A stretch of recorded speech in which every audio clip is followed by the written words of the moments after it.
जी hello दोस्तों, मैं हूं कमर चीमा। उम्मीद है आप लोग ठीक होंगे।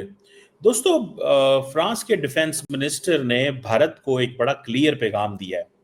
बड़ा इंटरेस्टिंग पैगाम है। वो पैगाम क्या है कि फ्रांस ये कहता है कि हमें यूरोप और एशिया को अपना अलायंस बनाना चाहिए। हम सुपर पावर्स जो हैं उनकी कोलैटरल डैमेज या कोलैटरल विक्टिम नहीं बन सकते। That's a very important development. आपको याद होगा कि जब he spoke at the double I Shangri-La dialogue जो सिंगापुर में हो रहा है, वहां पे वो बोले हैं। ये इंटरेस्टिंग स्टेटमेंट है। वो कैसे इंटरेस्टिंग स्टेटमेंट है? वो कह रहे हैं कि यूरोप और एशिया को अपना नया अलायंस बनाना चाहिए और अमेरिका को बीच में से साइड पे करना चाहिए। This is what he is saying. ये इसकी वजह से हो रहा है क्योंकि ट्रंप अमेरिका के अंदर आ गए हैं और वो अपनी मर्जी करते हैं। अब वो कह रहे हैं कि यहाँ पे फ्रेंच प्रेसिडेंट ये कह रहे हैं कि हमें चाइना रशिया की जो डिजायर है to create spheres of coercion, China and Russia, वो कह रहे हैं चाइना और रशिया को हमें माइनस करना पड़ेगा। लेकिन सवाल ये है कि क्या फ्रांस इंडिया को ये कह रहा है कि आओ यूरोप और एशिया को इकट्ठा करें? इंडिया का यूरोप के अंदर कितना को इन्फ्लुएंस है? इंडिया का इस खित्ते के अंदर, इंडिया अपने आप को जो ग्लोबल साउथ का प्लेट समझता है, आप वो कहता है कि हम ग्लोबल साउथ को लीड करेंगे। बट सवाल ये पैदा होता है कि फॉर एग्जांपल इंडिया की अपने खित्ते के अंदर जो ताल्लुकात बांग्लादेश और पाकिस्तान से हैं वो अगर साइड पे कर दें तो क्या इंडिया जो है वो बाकी ममालिक के साथ अपने आप को एक इस तरह पिच कर रहा है कि हम वाकई इस खित्ते को लेके आगे चल सकते हैं? मोदी साहब और फ्रेंच प्रेसिडेंट एमैनुअल मैक्रोन जो है वो क्या डिफेंस एंड सिक्योरिटी अरेंजमेंट कर सकते हैं?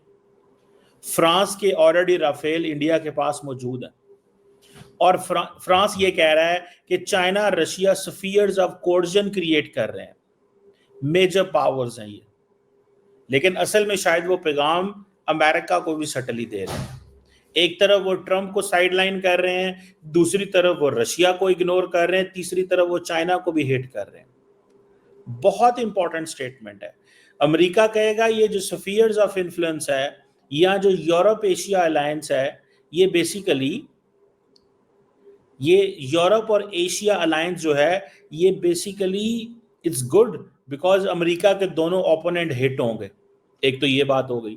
दूसरी बात, अमेरिकन ये भी समझेंगे कि हमने इंडो पैसिफिक डॉक्ट्रिन लेके आए, फ्रांस को उसमें से निकाला, तो फ्रांस ने अपनी बायलैटरल इंडो पैसिफिक ममालिक के साथ ताल्लुकात बढ़ाए।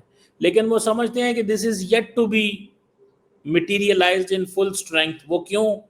कि जब तक पूरे का पूरा यूरोप सामने नहीं आएगा, जो कि फ्रांस समझता है कि हमें यूरोप को एशिया के साथ में लाना चाहिए, यूरोप को एशिया के साथ में लाना चाहिए, तो वहां पे आके वो समझते हैं कि हम यूरोप और एशिया मिलके चाइना का मुकाबला करेंगे। This is good for the Americans, good for the Indians.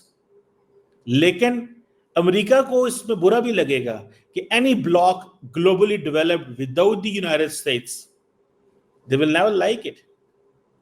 अब वो रशिया उनका अपना प्रॉब्लम है यूक्रेन में इन्वेजन की, चाइना जो है वो ताइवान की बात करता है, साउथ चाइना सी में अपने आप को असर्ट करता है, और वो कहता है कि ये जो रिविजनिस्ट कंट्रीज हैं रशिया एंड चाइना, ये वो समझता है कि ये basically they are not the someone जो हमारे लिए ठीक है।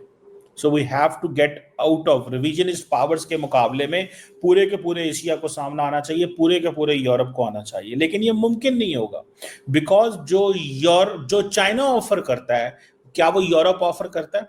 यूरोप का सबसे बड़ा मसला तो ये है कि कोई यूरोप में घुसे ना। आजकल यूरोप ने बहुत सारे लोगों को अपने अंदर अकोमोडेट भी किया हुआ है, और यूरोप का ये भी तो मसला है ना कि यूरोप ये समझता है कि यार अगर हमें चाइना का मुकाबला करना है तो क्या उस पैमाने पे, जिस पैमाने पे चाइना की दुनिया के साथ कारोबार है, क्या अमेरिका, क्या यूरोप उस पैमाने पे सामने आ सकता है?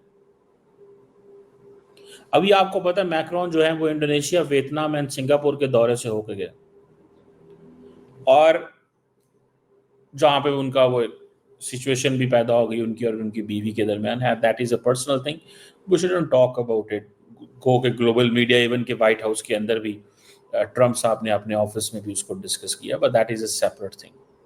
سو دا کوشچن ہیئر از کہ جو بیجنگ, واشنگٹن, ماسکو, پیرس, یہ سارے کے سارے اب دیر از ہم کہتے ہیں نا ملٹی لیٹرلزم ہے, there is a struggle for power, there is a rise of the rest other than the waste.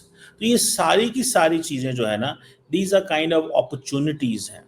یہ اپرچونٹیز کی بات ہو رہی ہے. اب کیا انڈیا واقعی کوشش کرے گا, کیا انڈیا واقعی کوشش کرے گا, کیا انڈیا چاہے گا, کیا انڈیا چاہے گا کہ کسی طریقے کچھ ایسا ہو, کیا انڈیا چاہے گا کہ کسی طریقے کچھ ایسا ہو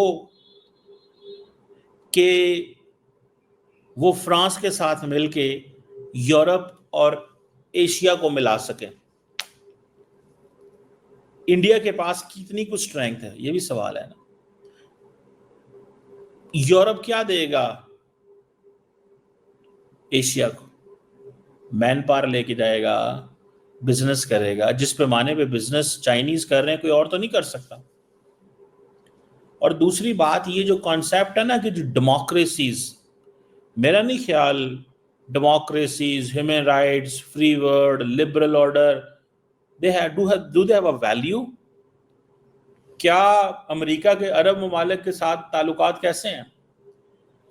So عموماً American president will travel to Europe or he will travel to برطانیہ اور other places, but American president تینوں authoritarian ملک یعنی کہ ان ملکوں میں گئے ہیں جہاں پہ جمہوریت نہیں ہے. So what is he looking for? Money. So when he is looking for money, does he need to establish or does he need to lecture the other world that you should have a good track record of democracy, human rights, free speech? No, you don't have to have a record of that. کون دنیا میں کہہ سکتا ہے یہ؟ اور دوسری بات اور بھی ہے جو چیز سامنے ہے, اور وہ کیا ہے؟ وہ یہ ہے کہ جو چائنیز ہیں وہ بھی تو اتھارٹیرینزم ہے وہاں. So democracy doesn't matter anymore because democracy maybe وہ ایک ہے. اب جو غزہ کے اندر ہوا ہے, کیا کوئی انٹرنیشنل لا, کوئی ہیومینیٹیرین لا بند ایک ایسے ہے کہ کسی علاقے میں لوگوں کو بند کر کے مارا جائے, نہ ان کو نکلنے دیا جائے, نہ کھانا کھانے دیا جائے, نہ پینے دیا جائے, کچھ بھی نہ کرنے دیا جائے. They are left with nothing. They are left with کچھ کوئی چیز ان کے پاس نہیں ہے. کون سی دنیا ان کو کھانا پہنچا سکتی ہے؟